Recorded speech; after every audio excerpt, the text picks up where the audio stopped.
بسم اللہ الرحمن الرحیم۔ آج ہم شرح عقائد پڑھیں گے۔ واللہ تعالی لا یغفر ان یشرک بہ باجماع المسلمین۔ یہاں سے آپ کو یہ بتائیں گے کہ اللہ تعالیٰ شرک کو معاف نہیں کرتا۔ شرک کے علاوہ جتنے بھی گناہ ہیں، چاہے صغیرہ ہے چاہے کبیرہ ہے، کسی نے توبہ کیا ہو یا توبہ نہ کیا ہو، اللہ تعالیٰ معاف کر دیتا ہے۔ شرک کو معاف نہیں کرتا، شرک کے علاوہ جتنے بھی گناہ ہیں صغیرہ کبیرہ سب کو معاف کر دیتا ہے۔ تو واللہ تعالی، اور اللہ تعالیٰ لا یغفر، معاف نہیں کرتا، ان یشرک بہ، کہ اس کے ساتھ شریک ٹھہرایا جائے، باجماع المسلمین، مسلمانوں کے اجماع کے ساتھ۔ تو اس مسلمانوں کا اجماع ہے کہ اللہ تعالیٰ شرک کو معاف نہیں کرتا۔ یاد رکھنا، شرک سے مراد کفر ہے، کفر کو اللہ تعالیٰ معاف نہیں کرتا، اور اس کے علاوہ دیگر جو گناہ ہیں چھوٹے بڑے سب کو معاف کر دیتا ہے۔ لیکنہم اختلفوا فی انہ هل یجوز عقلا ام لا، لیکن اختلاف انہوں نے کیا ہے اس بارے میں کہ آیا عقلاً یہ معافی جائز ہے یا نہیں۔ عقلاً معاف تو کرے گا نہیں، مسلمانوں کا اجماع ہے، دلیل سمعی سے ثابت ہے کہ اللہ تعالیٰ شرک کو معاف نہیں کرتا۔ قرآن مجید میں بھی آتا ہے، ان اللہ لا یغفر ان یشرک بہ ویغفر ما دون ذلک لمن یشاء، قرآن مجید میں آتا ہے۔ تو اختلاف اس بارے میں ہے کہ آیا عقلاً شرک مشرک کی معافی ہو سکتی ہے یا نہیں، کافر کی عقلاً۔ فذهب بعضهم، تو بعض علماء گئے ہیں اس طرف، الی انہ یجوز عقلاً، کہ عقلاً وہ جائز ہے، عقلاً جائز ہے، معافی ہو سکتی ہے مشرک کی عقلاً، لیکن مشرک کی معافی ہوگی نہیں، مغفرت نہیں ہوگی مشرک کی، اس لیے کہ یہ دلیل سمعی سے ثابت ہے کہ مشرک کی معافی نہیں ہوگی۔ کہتے ہیں عقلاً جائز ہے اس کی معافی، کیونکہ عذاب دینا یہ اللہ تعالیٰ کا حق ہے، تو وہ معاف کر سکتا ہے، عقلاً جائز۔ فذهب بعضهم، تو بعض علماء گئے، اس سے مراد اشاعرہ ہے، اشعری۔ فذهب بعضهم، تو گئے ہیں، اب میں نے آپ کو پیچھے بتایا تھا کہ اہل سنت والجماعت کے عقائد میں دو امام ہیں، ایک امام ابو الحسن اشعری رحمہ اللہ، اور ایک شیخ ابو منصور ماتریدی رحمہ اللہ۔ تو فذهب بعضهم، تو بعض علماء گئے ہیں یعنی اشعری، الی، اس بات کی طرف، انہ یجوز عقلاً، کہ وہ معافی عقلاً جائز ہے، کیونکہ وہ اللہ تعالیٰ کا حق ہے تو وہ معاف کر سکتا ہے۔ لیکن وَإِنَّمَا عُلِمَ عَدَمُهُ، لیکن اس معافی کا نہ ہونا معلوم ہے، بدلیل سمعی، سمعی دلیل سے، معافی ہوگی نہیں، عقلاً تو جائز ہے لیکن معافی ہوگی نہیں، کیونکہ اس معافی کا نہ ہونا معلوم ہے بدلیل سمعی، سمعی دلیل سے۔ وَبَعْضُهُمْ، اور بعض گئے ہیں، الی انہ، اس بات کی طرف، یمتنع عقلاً، کہ وہ معافی مشرک کو معاف کرنا وہ عقلاً بھی ممتنع ہے، عقلاً بھی مشرک کو معاف کرنا ممتنع ہے۔ وبعضهم، اس سے معتزلہ مراد ہے، معتزلہ، اور اسی طرح بعض ماتریدیہ بھی اس سے مراد ہے۔ تو معتزلہ اور بعض ماتریدیہ کا یہ مذہب ہے کہ مشرک کی معافی عقلاً بھی ممتنع ہے، عقلاً بھی نہیں ہو سکتی۔ اب اس پر آگے 4 دلیلیں دے رہے ہیں کہ مشرک کی معافی عقلاً بھی ممتنع ہے، اس پر 4 دلیلیں دیں۔ لِأَنَّ قَضِيَّةَ الْحِکْمَةِ، اب دیکھو 4 دلیلیں دے رہے ہیں، کہتے دیکھو اللہ تعالیٰ حکیم ذات ہے، اللہ تعالیٰ حکیم ذات ہے، تو اس کی حکمت کا تقاضا یہ ہے کہ نیکوکار اور بدکار میں فرق ہونا چاہیے۔ تو اگر مشرک کی بھی معافی ہو جائے، کافر کی بھی معافی ہو جائے، تو پھر نیکوکار اور بدکار میں فرق نہیں ہوگا۔ تو پہلی دلیل یہ دے رہے ہیں۔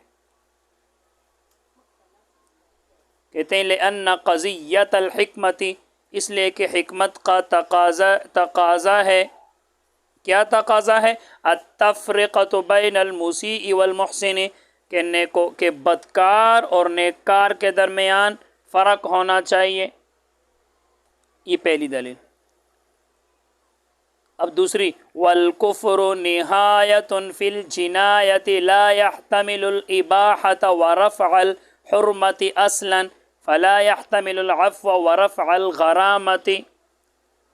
دوسری دلیل یہ دے رہے ہیں، کہتے ہیں کفر گناہ کے اندر سب سے بڑا درجہ جو ہے وہ کفر ہے. سب سے بڑا درجہ، سب سے بڑا جو گناہ ہے وہ کفر ہے، جو کسی بھی وقت مباح ہونے کا احتمال نہیں رکھتا اور کسی بھی وقت حرمت کے اٹھنے کا احتمال نہیں رکھتا. کفر حرام ہے، ہمیشہ حرام ہے، جو کسی بھی وقت حلال نہیں ہو سکتا. تو لہٰذا جب ایسا ہے تو پھر یہ معافی کا بھی احتمال نہیں رکھتا اور عذاب کے اٹھنے کا بھی احتمال نہیں رکھتا. کفر سب سے بڑا درجہ ہے گناہ کا، جو کسی بھی وقت مباح ہونے کا اور حرمت کے اٹھنے کا احتمال نہیں رکھتا، تو پھر یہ معافی اور عذاب کے اٹھنے کا بھی احتمال نہیں رکھتا. باقی جو گناہ ہے وہ کسی وقت مباح ہو سکتے ہیں. مثال کے طور پر شراب حرام ہے لیکن بطور دوا کے اس کو پی سکتے ہیں، مباح ہے. پھر اسی طرح ایک آدمی بہت مجبور ہے، بھوکا ہے، کچھ نہیں ہے، مر رہا ہے، تو ایک مردار جو حرام ہے وہ کھا سکتا ہے. والکفر نہایۃ فی الجنایۃ، اور کفر نہایۃ فی الجنایۃ، معصیت کے اندر، گناہ کے اندر بڑا درجہ ہے. لا يحتمل الاباحۃ ورفع الحرمۃ اصلا، جو احتمال نہیں رکھتا مباح ہونے کا، ورفع الحرمۃ اصلا، اور حرمت کے اٹھنے کا، اصلا کبھی بھی. تو فلا يحتمل العفو ورفع الغرامۃ، تو پھر یہ معافی کا بھی احتمال نہیں رکھتا اور عذاب کے اٹھنے کا بھی احتمال نہیں رکھتا، بس عذاب ہی ہوگا. دو دلیلیں ہو گئی. تیسری دلیل، وَأَيْضًا الْكَافِرُ يَعْتَقِدُهُ حَقًّا وَلَا يَطْلُبُ لَهُ عَفْوًا وَمَغْفِرَةً فَلَمْ يَكُنِ الْعَفْوُ عَنْهُ حِكْمَةً. کہتے ہیں وَأَيْضًا، تیسری دلیل یہ ہے کہ دیکھو کافر کفر کے حق ہونے کا عقیدہ رکھتا ہے اور اللہ تعالیٰ سے معافی اور مغفرت طلب ہی نہیں کرتا، تو اب اللہ کی طرف سے اس کو معاف کرنا یہ بھی تو حکمت نہیں ہے. کافر جب کفر کے ہمیں حق ہونے کا عقیدہ رکھتا ہے، اللہ تعالیٰ سے مغفرت اور معافی طلب نہیں کرتا، تو اللہ تعالیٰ کی طرف سے اس کو معاف کرنا یہ بھی حکمت کا تقاضا نہیں، یہ بھی حکمت نہیں ہے، تو اس کو پھر معاف بھی نہیں کرنا چاہیے. تو کہتے ہیں وَأَيْضًا، اور یہ بھی کہ الکافر یعتقدہ حقا، کہ جو کافر ہے وہ اس کا عقیدہ رکھتے کفر کا، حقا، حق ہونے کا، ولا یطلب لہ عفوا ومغفرۃ، اور طلب نہیں کرتا لہو اس کے لیے، عفوا ومغفرۃ، معافی اور مغفرت طلب نہیں کرتا. فلم یکن العفو، تو نہیں ہے معافی، عنہ، اس کے بارے میں، حکمتاً، حکمت، تو معافی بھی اس کے بارے میں حکمت نہیں ہے. تین دلیلیں. اب چوتھی دلیل، وَأَيْضًا هُوَ اعْتِقَادُ الْأَبَدِ فَيُوجِبُ جَزَاءَ الْأَبَدِ. چوتھی دلیل یہ ہے کہ دیکھو کفر جو ہے وہ ہمیشہ کا عقیدہ رکھنا ہے. کافر جو ہوتے ہیں ہمیشہ بس کفر کا ہی عقیدہ رکھتے ہیں، تو لہٰذا اس کے لیے جزا بھی ہمیشہ ہونا چاہیے کہ ہمیشہ اس کو عذاب ملتا رہے اور اس کی کبھی بھی معافی نہ ہو، کیونکہ کفر ہمیشہ کا اعتقاد ہے، عقیدہ ہے، برخلاف دوسرے گناہوں کے کہ وہ ہمیشہ اس کا عقیدہ نہیں ہوتا. جیسے باقی جو گناہ ہوتے ہیں، کوئی گناہ کر لے تو اب ہمیشہ تو وہ یہ عقیدہ نہیں رکھتا کہ اب یہ گناہ ہی کرتا رہے گا، بلکہ وہ اللہ تعالیٰ سے توفیق مانگتا ہے کہ اللہ تعالیٰ مجھے توفیق دے اور میں اس گناہ سے بچ جاؤں. ہمیشہ اس گناہ کے پیچھے نہیں لگا رہتا کہ بس میں بار بار یہ گناہ کرتا رہوں. اور جو کافر ہوتے وہ ہمیشہ بس یہی عقیدہ رکھتے ہیں اور کفر پہ مر جاتا ہے. تو وَأَيْضًا، اور چوتھی دلیل یہ ہے، ہوا اعتقاد الابد، کہ وہ کفر ہمیشہ کا اعتقاد ہے، تو فیوجب جزاء الابد، تو یہ ثابت کرتا ہے ہمیشہ کے بدلے کو، تو اس کو ہمیشہ سزا ہونا چاہیے. وَهَذَا بِخِلَافِ سَائِرِ الذُّنُوبِ، اور یہ باقی گناہوں کے برخلاف کہ باقی گناہوں میں ایسا نہیں ہوتا.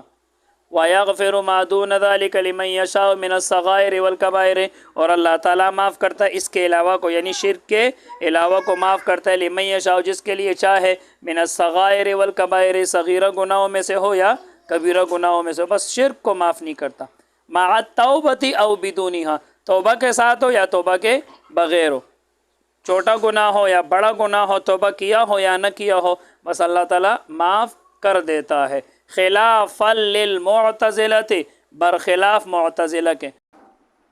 وَيَغْفِرُ مَا دُونَ ذَلِكَ لِمَن يَشَاءُ، یہاں سے مزید تفصیل انشاءاللہ اگلے سبق میں پڑھیں گے۔